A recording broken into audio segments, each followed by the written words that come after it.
Bertempat di sebuah negara pasca perang, seorang tentara junior bernama Stripe diberi tugas seperti tentara-tentara untuk membasmi kecoa, yakni sebutan untuk manusia yang bermutasi menjadi monster jahat yang mengerikan. Namun, seiring berjalannya misi demi misi, sebuah rahasia mengejutkan tentang siapa monster yang sesungguhnya menampar nurani terdalamnya.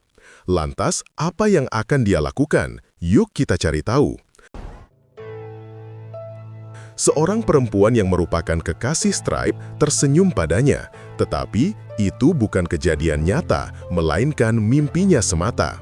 Sebab kemudian dia terbangun oleh suara rekannya yang kemudian memberitahunya kalau ada laporan serangan kecoa dari warga setempat. Stripe dan kawan-kawan langsung OTW menuju TKP. Setibanya di tempat kejadian, para warga mengeluhkan tentang kehadiran para kecoa yang mencuri persediaan makanan warga yang setelah ditelusuri ternyata berasal dari rumah seorang pria paruh baya bernama Hideker. Setelah mendapat informasi, para tentara langsung capcus menuju rumah Hideker yang disebut sebagai rumah pertanian. Di rumah pertanian, mata sang komandan tiba-tiba berubah menjadi putih. Ternyata, itu adalah efek dari suatu alat yang diimplankan ke otak mereka yang bernama MASS yang bisa berfungsi seperti alat augmented reality. Setelah berhasil menemui Hideker dan masuk ke rumah itu, para tentara membagi tugas. Sang komandan dan seorang tentara menginterogasi Hideker, sementara Stripe dan Rayman menggeledah isi rumah dengan berpencar. Medina sang komandan mendesak agar Hideker sang pria religius mengatakan di mana dia menyembunyikan para kecoa dan tidak perlu sok suci dengan menganggap bahwa para mutan juga manusia yang merupakan makhluk Tuhan yang harus dilindungi. Di waktu bersamaan, Stripe menemukan persembunyian para kecoa berjumlah 3 orang. Seorang kecoa langsung menyerang Stripe dan Stripe langsung menembaknya. Satu orang lainnya bergerak kabur, sementara satu orang kecoa menghadang Stripe supaya kecoa tersebut bisa pergi dari rumah itu. Rayman merasa kesal karena gagal mengejar kecoa yang kabur itu. Namun, entah apa tujuannya, kecoa yang kini bergelut dengan Stripe memegang sebuah senter LED berlampu hijau ke arah Stripe. Setelah Stripe berhasil menikam kecoa bertingkah aneh itu dengan membabi buta sampai mati, Stripe yang penasaran mengarahkan senter misterius itu ke mukanya yang membuat kepalanya tiba-tiba terasa keliengan. Rayman yang marah karena terbukti benar kalau Hideker menyembunyikan para kecoa, menodongkan senjata ke arah Heider. Stripe pun berkata padanya, "Jika kau membunuh manusia, kau akan mengalami trauma seumur hidup." Misi hari itu pun selesai. Regu Stripe membakar rumah pertanian milik Hideker. Keesokan harinya, Stripe dan Rayman si pemburu menjalani latihan menembak.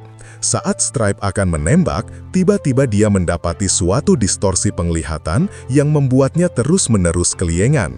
Sang komandan, Medina, menyuruh Stripe untuk pergi ke dokter ahli implan. Setelah dites oleh sang dokter dan nyatanya implannya baik-baik saja, Stripe bercerita kalau keliengan ini terjadi setelah dia menyenterkan sebuah senter hijau yang dibawa oleh salah seorang kecoa. Mendengar itu, sang dokter menyarankan Stripe untuk pergi menemui pria yang bernama Arquette, seorang ahli dalam bidang implan saraf MASS. Begitu sampai ke sana, Stripe malah ditanyai oleh Arquette tentang berapa kecoa yang dia bunuh, sampai bagaimana rasanya membunuh kecoa, apakah ada rasa iba dan sedih saat membunuh. Dengan jujur, Stripe pun menjawab bahwa tidak ada rasa apapun saat membunuh kecoa-kecoa itu. Saat kembali ke markas, di malam hari saat jam tidur, seperti di awal cerita, Stripe kembali memimpikan kekasihnya lagi. Setiap kali bermimpi, tangannya selalu bergerak-gerak. Namun kali ini, mimpinya yang awalnya erotis menjadi mistis ketika dia melihat kekasihnya tiba-tiba menjadi banyak. Kejadian itu membuatnya terbangun di tengah malam. Dalam keadaan ngos-ngosan, dia menyadari sesuatu yang sangat janggal, yakni ketika melihat bahwa semua rekan-rekannya malam itu tangannya bergerak-gerak, alias bukan hanya dia yang bermimpi, tapi semua tentara yang sudah disisipi implan saraf di otaknya. Keesokan harinya, para tentara kembali akan melakukan pengepungan markas para mutan atau para kecoa lewat bantuan augmented reality dalam implan saraf mereka. Stripe, Rayman, dan sang komandan terlihat sedang memetakan TKP melalui augmented reality. Tiba-tiba, implan saraf milik Stripe berhenti berfungsi, di saat yang lain masih berfungsi. Namun, Stripe sendiri tidak menyadari kalau implan saraf miliknya berhenti berfungsi. Sang komandan yang berjalan untuk mengomando tiba-tiba ditembak oleh seorang mutan cerdas yang membuat Stripe shock seketika. Mengetahui sang komandan tewas, Rayman mengambil alih komando dengan memerintah Stripe untuk masuk ke markas demi membunuh para mutan. Sesampainya di dalam, Stripe yang masuk ke suatu kamar dengan sikap siaga dikejutkan dengan kehadiran warga sipil, seorang perempuan yang memegang pemukul baseball sambil ketakutan. Stripe pun menyuruh perempuan itu untuk tenang. "Pergilah, di sini tidak aman, ada para mutan, pergilah," kata Stripe. Perempuan yang merupakan warga sipil yang kini berada di luar kamar dengan ditatap Stripe, tiba-tiba ditembak oleh Rayman dan tewas seketika, sehingga membuat Stripe terkejut bukan main. Stripe yang masih terpukul atas kejadian itu meminta penjelasan Rayman, namun Rayman tak peduli dan melanjutkan perburuan. Rayman yang akhirnya menemukan tempat para mutan bersembunyi langsung menembaki mereka tanpa ampun. Stripe yang menuju ke arah Rayman menembak terkejut setengah mati begitu mengetahui bahwa Rayman tidak menembak para mutan, melainkan para warga sipil. Rayman yang menggila bahkan tidak sadar kalau Stripe nyaris terkena moncong peluru-pelurunya. Dalam keadaan merebah di lantai, Stripe melihat kalau Rayman akan menghabisi warga sipil, seorang ibu dan seorang anak. Dengan cepat, Stripe menghalangi kegilaan Rayman supaya tidak membunuh warga sipil. Namun Rayman malah berkata, "Mereka itu kecoa." Karena Rayman terus membandel, Stripe pun memukul Rayman. Akan tetapi, Rayman tidak sengaja menarik pelatuk sehingga Stripe tertembak. Stripe yang masih sadar di dekat badan Rayman yang pingsan, mencoba bangkit dan menyuruh dua warga sipil itu untuk pergi ke tempat aman. Dalam perjalanan, Rayman yang kehabisan darah memutuskan untuk berhenti. Dalam keadaan pingsan, ibu tersebut menyeret badan Stripe ke suatu tempat persembunyian. Stripe yang akhirnya sadar menemukan dirinya di suatu tempat di bawah tanah. Perempuan tersebut mengatakan sesuatu yang membingungkan pada Stripe. Perempuan tersebut mengaku kalau dirinya adalah mutan atau kecoa. Stripe yang melihat kalau perempuan tersebut tampak normal dan tidak ada tanda mutan sedikit pun langsung membantah. Perempuan itu juga berkata kalau Stripe menjadi seperti ini karena ada salah satu rekan dari perempuan tersebut yang tinggal di rumah pertanian dan membuat senter LED penghancur implan MASS yang ternyata berhasil karena Stripe adalah buktinya. Kemudian, perempuan itu pun menuturkan pada Stripe kalau tidak pernah ada yang namanya mutan. Mutan yang kelihatan seperti monster yang disebut sebagai kecoa oleh negara, itu hanyalah visualisasi implan saraf MASS yang ditanamkan oleh pemerintah pada para militer. Stripe yang tak percaya diberitahu oleh perempuan itu kalau ada seseorang di antara mereka yang dilihat sebagai mutan menjijikkan oleh para tentara yang ditanami implan otak.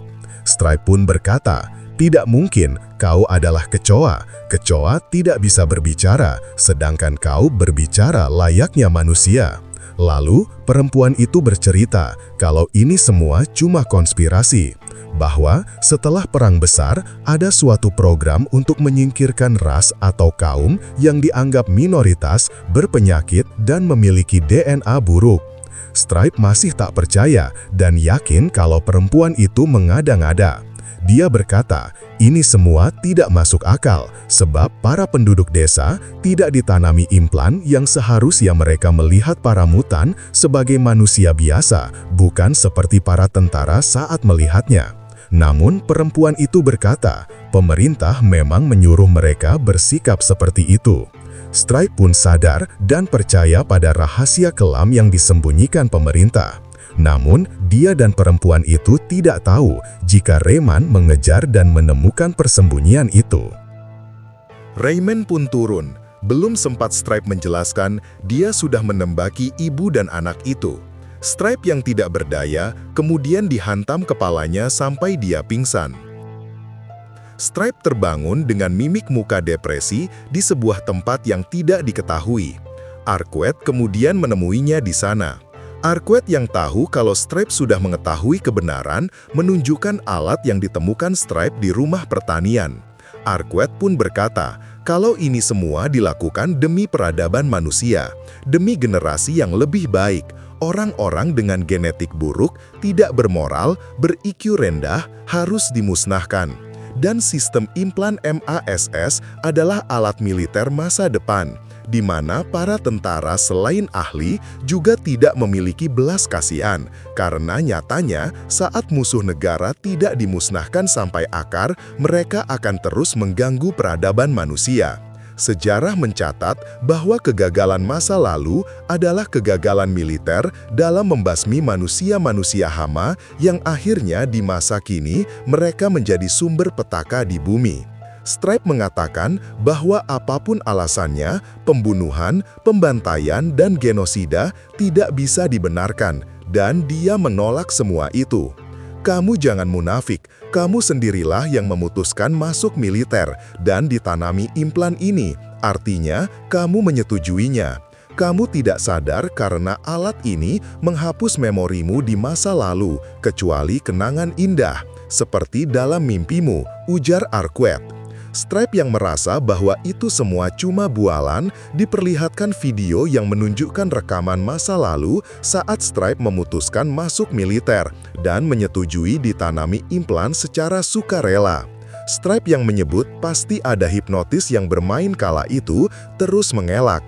Dia yang meminta video percakapan itu dimatikan dan tak dituruti menjadi marah dengan cara melempar tablet yang menampilkan video rekamannya. Dia sangat terpukul dengan kenyataan pahit bahwa apapun alasannya, dia menyetujui penanaman implan itu secara sukarela.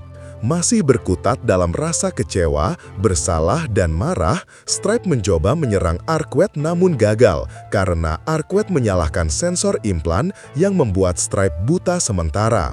Dalam keadaan tak bisa melihat, Arquette memberi Stripe dua pilihan. Pertama, secara sukarela setuju untuk merestart ulang implan sehingga Stripe lupa permanen atas kebenaran yang disembunyikan ini. Kedua, jikalau tidak bersedia, akan dihukum dengan cara dipenjara di sistem MASS. Stripe yang tidak setuju akhirnya dihukum dalam penjara sistem. Begitu hukuman dijalankan, Stripe mendapat visualisasi di otaknya pada saat-saat dia melakukan pembantaian kepada manusia yang disebut kecoa atau mutan tanpa sensor implan. Yang berarti, Stripe memutarkan kekejamannya sendiri dalam otaknya saat membunuh manusia dengan keji. Tak tahan dengan semua itu, dia pun akhirnya memilih menyerah dan bersedia sistem implannya di restart ulang. Pada akhir cerita, Stripe terlihat mengunjungi sebuah rumah, di mana di rumah itu ada kekasihnya yang selama ini ada dalam mimpi tidurnya. Tetapi ternyata itu cuma ilusi penglihatan sistem semata. Sebab nyatanya kekasihnya sudah lama meninggal dan itulah yang menyebabkan dia masuk ke militer dan film pun berakhir. Entah mengapa saya merasa film ini mengandung sindiran yang sangat kental. Apakah kalian juga merasakan? Coba komen dan ikuti channel ini supaya saya, Tangka, bisa terus menceritaimu film-film kritik sosial seperti ini. Terima kasih.